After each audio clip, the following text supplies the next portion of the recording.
Hi, I'm gonna be doing a walkthrough of our Project 8.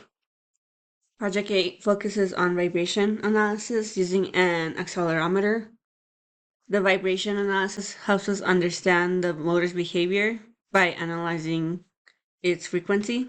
In this project, the vibration data is collected and through Arduino, and then we process the data in Python.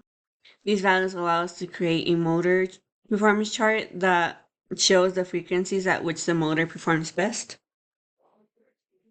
To make this chart, we gathered the vibration data in Arduino across a range of analog write values. We used the NI Elvis oscilloscope to record the RMS voltage of each of these analog write values. RMS is a mathematical way of finding the average voltage of a waveform. After collecting this data, we upload it into Python to make a plot with voltage on the x-axis and frequency on the y-axis. The final chart will show how the motor's performance changes depending on the voltage given to it. Right here, this is a picture of our motor. This is the NI Elvis. Right here, this red part here, we have the motor, we have a MOSFET, and this is the accelerometer. And here we have the Arduino. To prevent the motor to bang against the breadboards on the NI Elvis, we just used our hands to hold it in midair. And this right here is the code we use in Arduino. We have an analog write value of 60 for the motor. And here is the oscillation we get on the oscilloscope. Here we have our RMS, which is read at 1.220 volts for our frequency, and the peak to peak. I'll be going over this in a little more detail, but this is to show our final graph of the motor performance.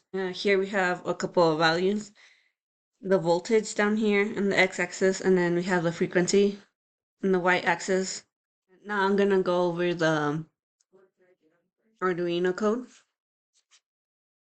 Here we include the libraries for the motor and the accelerometer sensor. We begin the serial monitor. We use the serial monitor to communicate with Python. It's important to have the same frequency band in the Python and here in Arduino. It's also important that once you connect your Arduino board, you have for example, in our code, you will see that it will say COM10, which is what the board was connected to at the time. And that should go with the Python code. So if you have a different COM number, you would change it in your code. Here we start time. This would be for an analog value of 250. And then we start the time. So this means that the motor will vibrate for 3 seconds. And using this, we will turn it on for 3 seconds and then we will turn it off. And we do nothing in loop because we only want this to run once. Here we will go over the Python code. This first library is to be able to communicate with the serial monitor and the Arduino. NumPy is used for mathematical values. This is to create the plots. These last two libraries are to analyze frequency. Here we make two plots, one on the left and one on the right. And then this is our COM10, which is what our Arduino board was connected to. And then we had the same baud number, as you can see here. And then this is for the serial monitor. This will reset the Arduino so it can rerun the code once you run this code. And then we just get, if it's a valid connection, we will get this message at the bottom. We want to collect 500 samples. You could add more or less, depending on how you want the graph to look. More points will give you a smoother graph. And these are the values we're going to be getting for time. These are the values we're going to be getting for the accelerometer. Here we collect the values and transform it from a byte to a string. Since it comes like in an array, we want to separate the data we want to separate the time data and the accelerometer data. Here we can see it splits. And right here we put strip because the X will have like random numbers after it, and we don't want that to get processed as well. So we strip that so we could just get the data, the X data we want. Right here, we use this to count the sample. After all the samples are collected, we close the serial monitor and we plot the time and X data. And this is the color the graph is going to be. The grid is on. The X axis would be time.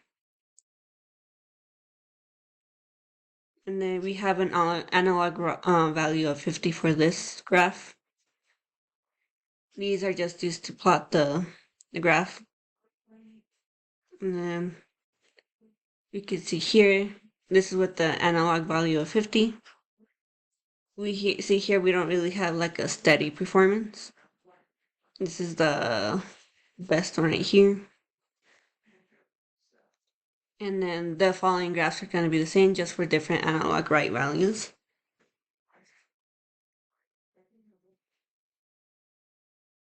Once we get to 150 at a faster frequency, we can see that the motor starts to perform better.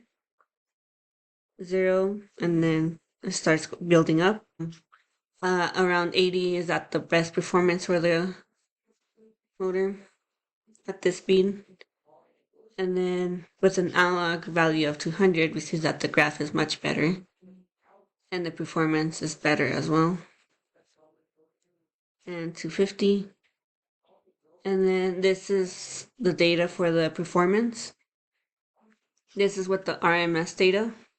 Here, the X data is the RMS data, which is the voltage. And the Y data will be the frequency. Right here, we only have a couple of plots. But we could see that as the voltage increases, so does the frequency. And then this is the same graph, but with more points.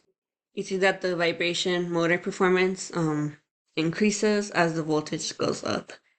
So that means that this motor performs better with the higher voltage than it does with the lower voltage. And that's it. Thank you.